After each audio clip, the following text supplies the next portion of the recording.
Hi there, my name is Andreas Hessler. I'm with the BC Bike Race and Rocky Mountain Bikes.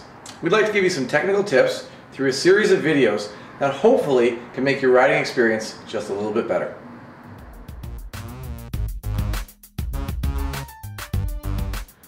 Okay guys, tech tip of the day, gear. The gear you're going to take out with you on your bike ride. Because it's important while you're out on your bike ride, you don't get cold, you don't bonk, you don't get dehydrated, you don't break a chain, not have a derailleur hanger, etc., etc. So, what I want to do is break down the rides. You got your local favorite ride, you got your local epic, you've got your traveling abroad adventure, then you've got your very remote epic adventure.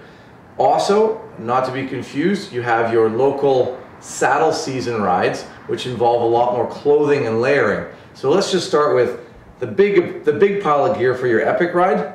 It's a lot of gear. It's not what you're going to take on every ride, but it's the kind of stuff you need to think about.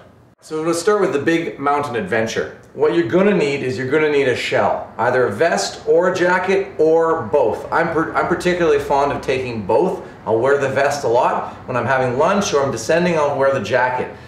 Things get cold, I got both, I like it. Gloves, they come in different weights and different styles. Hands and feet are where you're going to get cold. That's why we got booties for the big old adventure. Now if you're wearing short sleeves with the vest, we've got arm warmers. It's an extra layer. Arm warmers and vest double up with the jacket. You've got extra pair of gloves. When you get wet, you get dry.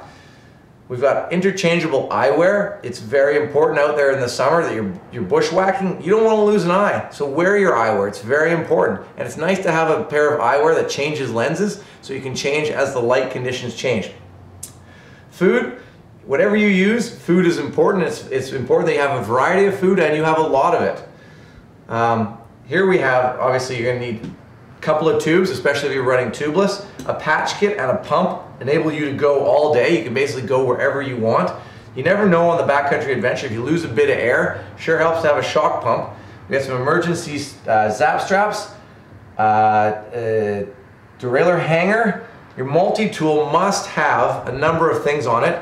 A chain brake, and what I really enjoy about this Lezyne multi-tool is it also has a knife. So I don't need to carry pliers with me or scissors because it comes with a knife. To me, that's really great. My one tire lever, a whistle just in case, matches just in case. If you're out at night and you're on a really big adventure, even if it's a local adventure, you need to know that you can get home. So a headlamp, for the weight it costs to carry, is nothing. A little bit of ID, a little bit of money in case things goes wrong, you have to buy a helicopter to get home. All of this rolls into one awesome pack, and that's what indicates it's an adventure. If you're on a small local adventure, some portion of this will fit into a seat bag and it'll extend the range of your journey. So you can literally define your adventure by what kind of pack you're riding with. And at the bottom end, on the local ride, you're just going to have the 3 pockets in your jersey. So we've talked about the big adventure, the big backcountry, and it's a lot of gear. It all fits nicely in your hydration pack, and that's important, that's great. But majority of the riding you'll be doing will be in your backyard for anywhere from 2 to 5 hours.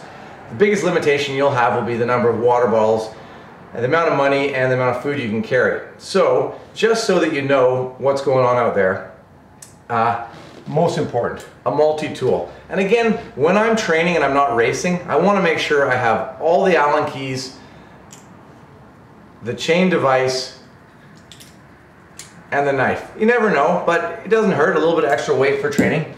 A good solid pump, it means anytime I flat with my patch kit, I can get home from any situation. If you are running tubeless, you might want to consider a double flat would involve you replacing both your tires with tubes, so maybe carry 2 tubes. In this situation, put on a little food, I've got money for drinks at the store, some ID, spare gloves for the long ride home, and a spare vest. This basically enables me to go anywhere at home for 2 to 4 hours without carrying extra weight on the pack. If you do carry a seat bag, it's a nice way to squeeze your extra tube in and maybe a few extra CO2 canisters or some other things that enable some quick changes.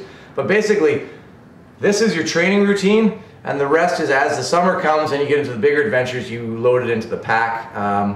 And I would ease into the pack because it's hard on your back. Train with it a little bit before you get comfortable. Could be a little bit hard at first. Once you get used to it, No problem, it's just like riding a bike.